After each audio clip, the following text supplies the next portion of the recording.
Living in the home of her supportive mother is what kept Elizabeth Noel from ending her own life. Elizabeth was a very special girl. She was special due to her appearance. Elizabeth was born with craniofacial abnormalities. Having this disability made Elizabeth feel depressed and lonely. She was laughed at and bullied on the streets of Los Angeles, absorbing all the negativity like a sponge. Elizabeth wished for many things. She wished to get married, she wished to have a honeymoon, and most importantly, she wished to be beautiful. Elizabeth needed to get surgery done on her face, but neither her nor her mother had the money to make that happen. On the contrary, surgery wouldn't be much help for her face. Elizabeth would most times roam the streets and visit this wedding shop. She saw a bunch of beautiful mannequins in a wedding gown. Elizabeth would then envy these mannequins, hoping that one day she will be in their place, wearing that wedding gown. But it was never likely. Elizabeth then took this frustration out on herself by crying endlessly and drinking leftover whiskey from out the fridge.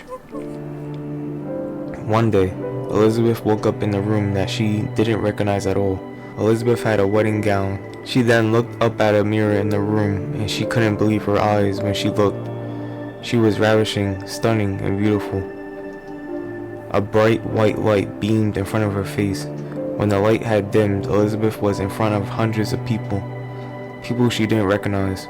The people began to look at her and smile at how beautiful she looked. She was at her own wedding. She was the bride. Elizabeth then began to walk down the carpet until she reached this handsome and charming looking man. Elizabeth and the man were face to face. He then put the ring on Elizabeth's finger. The ring was beautiful. It was an aqua-colored diamond surrounded by rubies. This eventually made Elizabeth tear up. She couldn't believe her own eyes. Elizabeth then looked back at the man, then eventually they will share a kiss. During the kiss, everything faded black. Elizabeth would then open her eyes to her kissing a mirror. She saw her true appearance, her true life, her true reality. Raindrops hit her window and the thunder was screaming. Elizabeth stopped looking in the mirror, grabbed a kitchen knife, stashed it in her hoodie, and went out for a walk. Walking on the drenched streets without an umbrella to carry, Elizabeth was feeling more and more depressed. Elizabeth walked and walked in the pouring rain until she was met face to face with a mannequin from the wedding shop. She would then begin to sob, wishing that one day she would be as beautiful. She then slowly lifted up the sleeve of her hoodie, pulled out the kitchen knife, and slit her own wrist. Elizabeth dropped to her knees while looking up at the mannequin in the pouring rain as she said, "One day." Everything turned black. The sound of rain and thunder faded away. She then heard the sound of wind in her ears and woke up. She was still. She felt like plastic and fiberglass.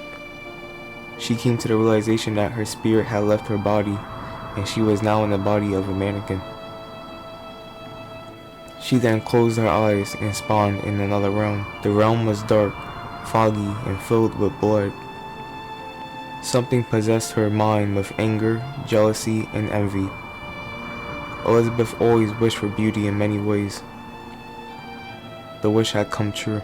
Killer name, the Mannequin. Killer tear radius, 32 meters. Killer height, tall. Killer speed, 4.4 ms. Weapon, kitchen knife. Map, city mall. Unique traits, completely stationary most of the time in the trial. Killer power, Beauty's curse. While survivors are in your tear radius and looking in your direction, Beauty's curse will increase. The longer the mannequin is looked at, the more mannequins the mannequin receives. The mannequin can receive up to 8 mannequins. Once Beauty's curse is activated, the mannequin can shift through obstacles and place mannequins on the ground. Survivors cannot go through these mannequins.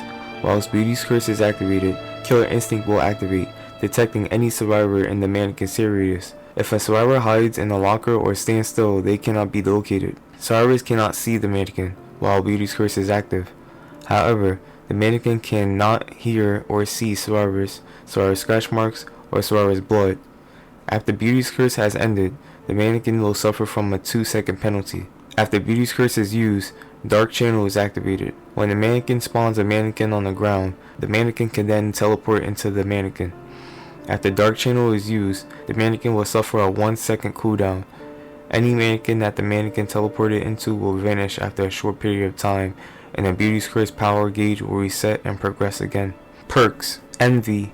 You are tired of others becoming so lucky that it fills you with anticipation and rage to overcome them. When in the chase, if a survivor fast folds a pallet or window, you gain a haste status effect for 3, 4, and 5 seconds.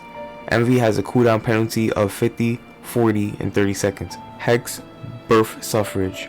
At the start of the trial, survivors suffer from the exposed status effect for 50, 60, and 70 seconds. If one survivor is put into the dying state within that time, the remaining survivors are instead affected by the hinder status effect for 40, 50, and 60 seconds. Blood curse. Whenever you injure a survivor with a basic attack and the survivor has not healed after the attack for 40, 50, and 60 seconds, the survivor will be affected with the hindered status effect for 20, 30, and 40 seconds. Blood curse does not activate in the chase.